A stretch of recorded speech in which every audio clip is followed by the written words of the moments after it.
গরম কড়াইয়ে রান্না হচ্ছে ছোট ছোট পাথর, তারপর তা থালায় পরিবেশন করা হচ্ছে ক্রেতার সামনে। মুহূর্তেই সেই পাথর মুখে ঢুকিয়ে ললিপপের মতো চুষে খাচ্ছেন মানুষজন। কয়েক বছর আগে ছড়িয়ে পড়া এমন ভিডিও নেট দুনিয়ায় ঢেউ তোলে। এবার পাথর খাওয়ার আরেক দৃশ্য আমাদের সামনে এসেছে, তবে সেটা চীন নয়, বাংলাদেশে। এখানেও জনপ্রিয় খাবার হয়ে উঠেছে পাথর। তাই তো সিলেটের ভোলাগঞ্জে দেখা গেছে পাথর খেকোদের দৌরাত্ম্য। রাতারাতি লুট হয়ে গেছে সাদা পাথর, আর এতেই ধুধু মরুর আকার নেয় প্রাকৃতিক সৌন্দর্যের লীলাভূমি। সিলেটে সাদা পাথর গায়েব হওয়ার ঘটনায় তোলপাড় পুরো দেশ, কিন্তু এ নিয়ে পাথর খেকোদের মাথা ব্যথা নেই।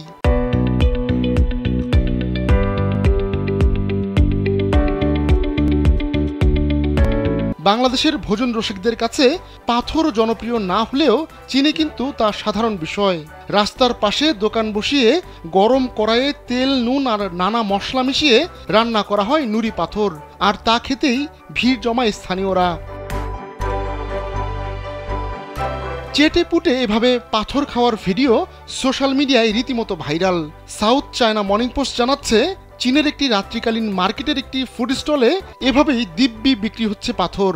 আর পাথর রান্নার অভিনব এই ব্যবসা খুলে বসেছেন চীনের হুনান প্রদেশের একজন পথ দোকানি।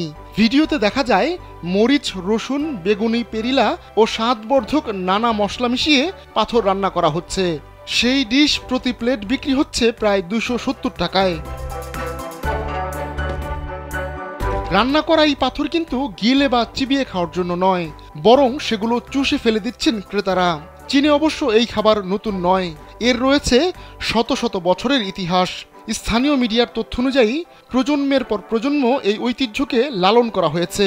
আগের জামানায় মাঝিরা পণ্য ডেলিভারি করতে গিয়ে নদীর মাঝে যখন খাবার ফুরিয়ে যেত, তখন পাথর রান্না করে খেতেন তারা। আহমদুল্লাহ শিকদার, কালবেলা।